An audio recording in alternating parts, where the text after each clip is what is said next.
वंदे मातरम साथियों, आप सभी का एक बार फिर से स्वागत है study and grow YouTube channel पर। और इस वीडियो में हम बात करेंगे सिंधु घाटी सभ्यता के बारे में, that is Indus Valley civilisation. बहुत ही महत्वपूर्ण टॉपिक है इंडियन हिस्ट्री का और यहाँ से अक्सर एग्जामों में काफ़ी प्रश्न देखने को मिलते हैं।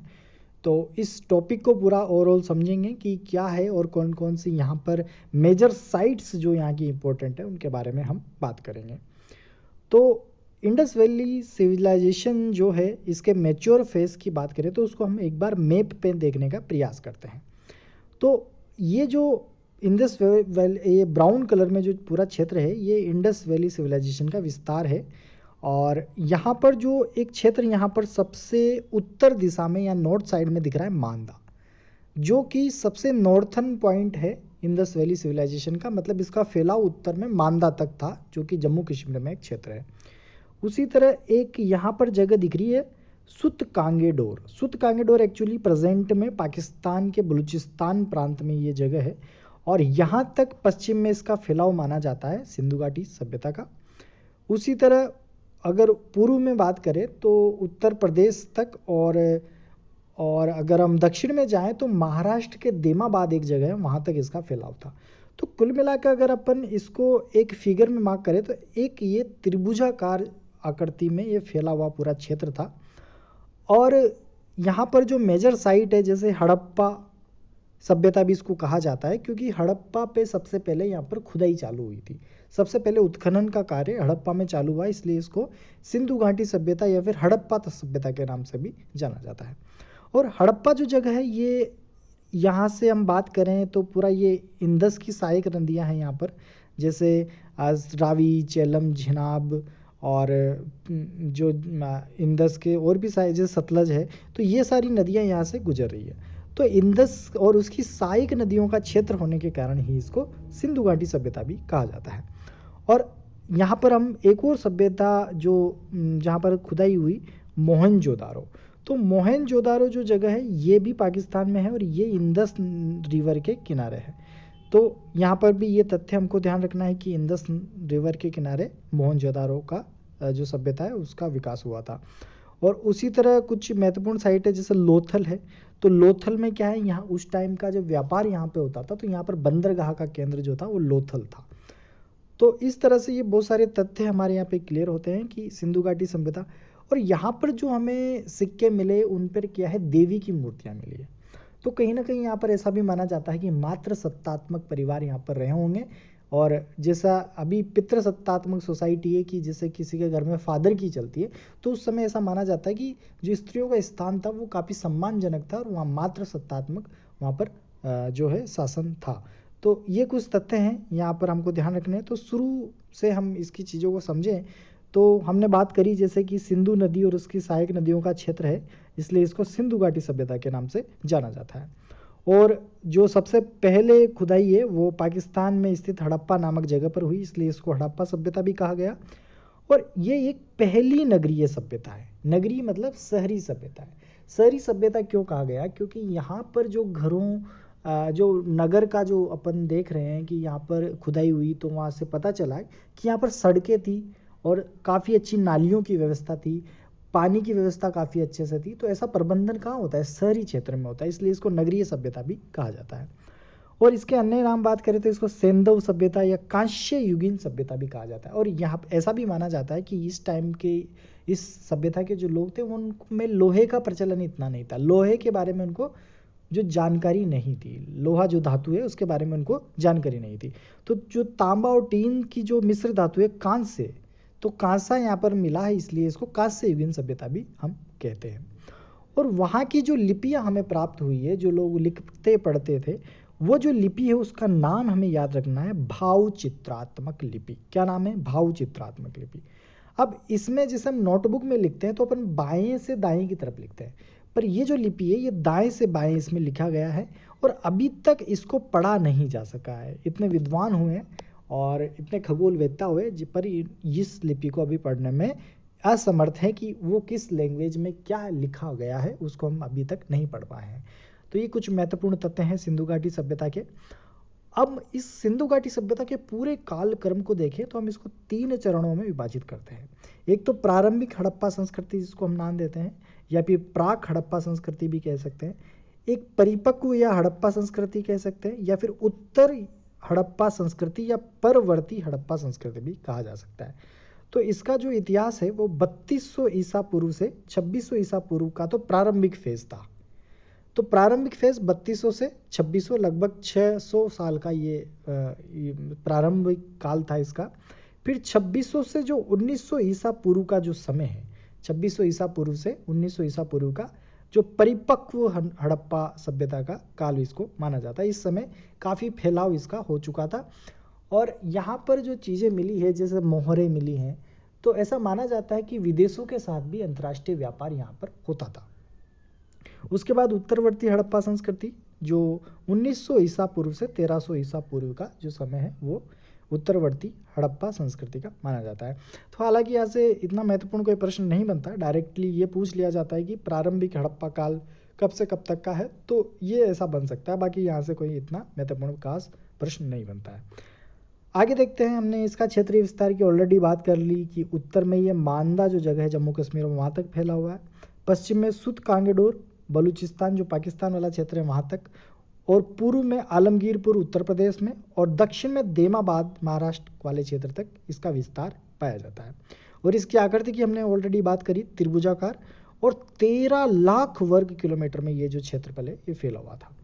और साथ ही अगर अभी प्रेजेंट टाइम में भारतीय राज्यों की बात करें तो सौराष्ट्र वाला क्षेत्र है गुजरात का, राजस्थान, हरियाणा और पश्चिमी उत्तर प्रदेश जो वाला क्षेत्र है वहाँ पर ये सभ्यता का विस्तार मिलता है।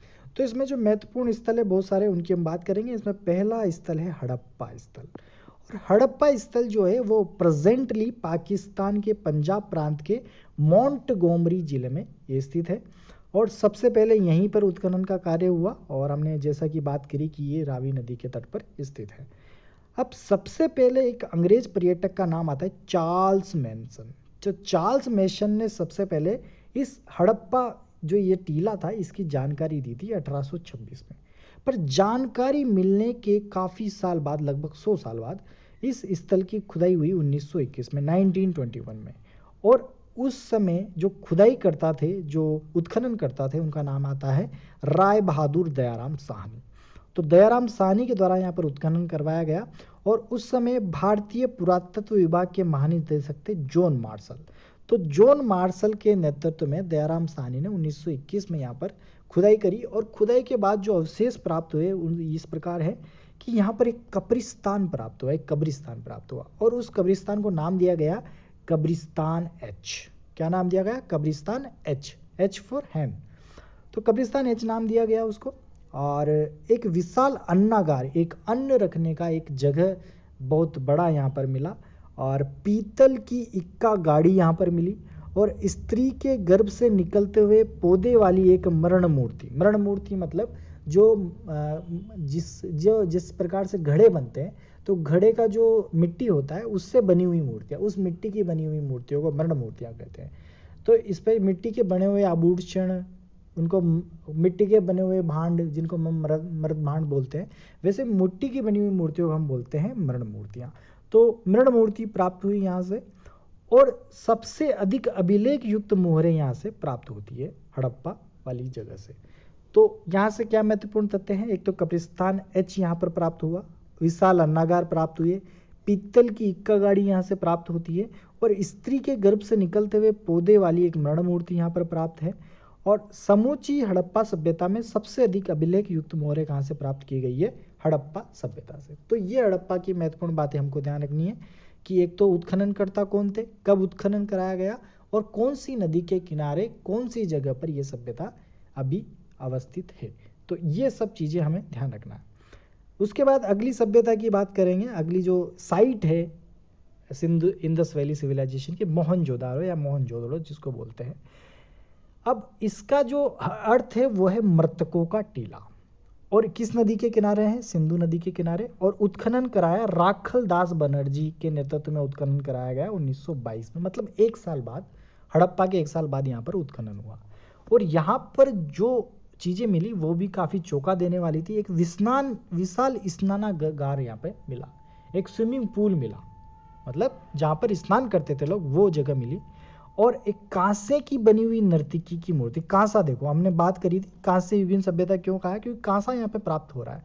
तो कांसे से बनी नर्तकी की मूर्ति, मुद्रा पर अंकित पशुपतिनाथ की मूर्ति, सूती कपड़ा यहाँ से प्राप्त हुआ, और अलंकृत दाढ़ी वाला पुजारी की मूर्ति यहाँ से प्राप्त हुई। तो ये कुछ अवशेष है जो हमें मोहनजोदड़ो, जो कि सिंधु नदी के तट पर स्थित है, वहां से प्राप्त हुए। आगे बात करें तो आगे एक और महत्वपूर्ण सभ्यता है चन्हू-दाड़ो।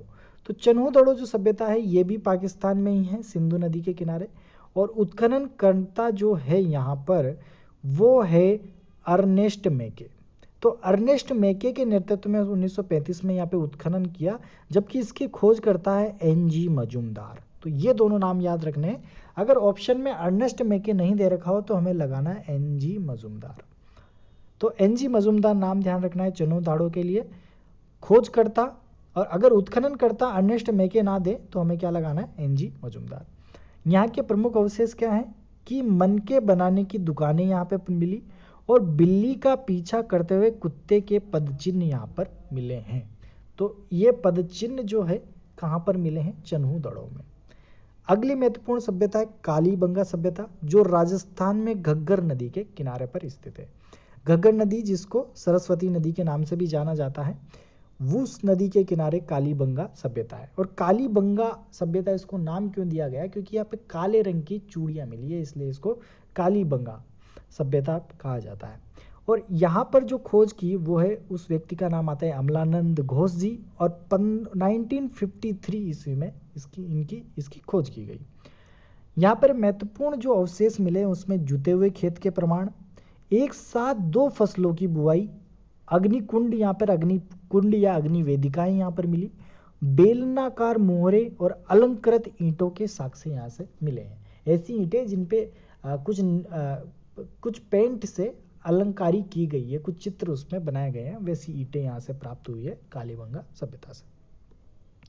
उसके बाद लोथल सभ्यता जो है, लोथल हमने बात करी थी कि क्या है, एक बंदरगाह था उस समय, एक प्रमुख बंदरगाह का नाम आता है लोथल। यहाँ पर भी हम देख सकते हैं ये लोथल। और ये कहाँ पर है, गुजरात में है, मैप से भी क्लियर होता है। अहमदाबाद में भोगवा नदी के किनारे पर ये स्थित है। तो यहाँ पर पास में ही खाड़ी वाला क्षेत्र है, वहाँ पर ही ये है। और 1957 में जो SR राव है उनके द्वारा यहाँ पर खोज की गई इस स्थल की। और यहाँ के जो प्रमुख अवशेष है वह है विशाल गोदी बाड़ा यहाँ पर मिला, और धान और बाजरे के साक्ष्य और 3 युगल समाधियों के साक्ष्य यहाँ पर प्राप्त हुए हैं। तो लोथल जो प्रमुख बंदरगाह था उस समय, वहाँ से जो है 3 युगल समाधियों के साक्ष्य, धान और बाजरे के साक्ष्य और विशाल गोदी बाड़ा यहाँ पर प्राप्त हुआ है। उसके बाद अगली जो महत्वपूर्ण सभ्यता है धोलावीरा। तो धोलावीरा जो साइट है, इसकी बात करें तो ये भी गुजरात के कच्छ वाले क्षेत्र में।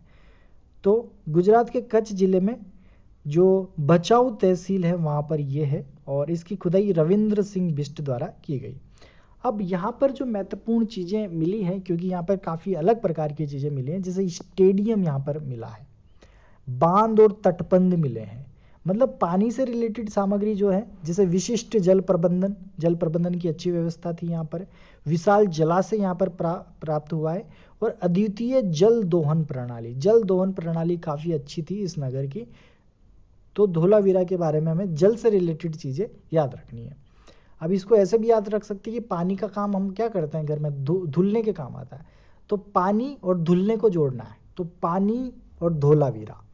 तो विशिष्ट जल प्रबंधन, विशाल जलाशय, अद्वितीय जल दोहन प्रणाली, बांध, तटबंध, ये सब कहाँ पर है, धोलावीरा में।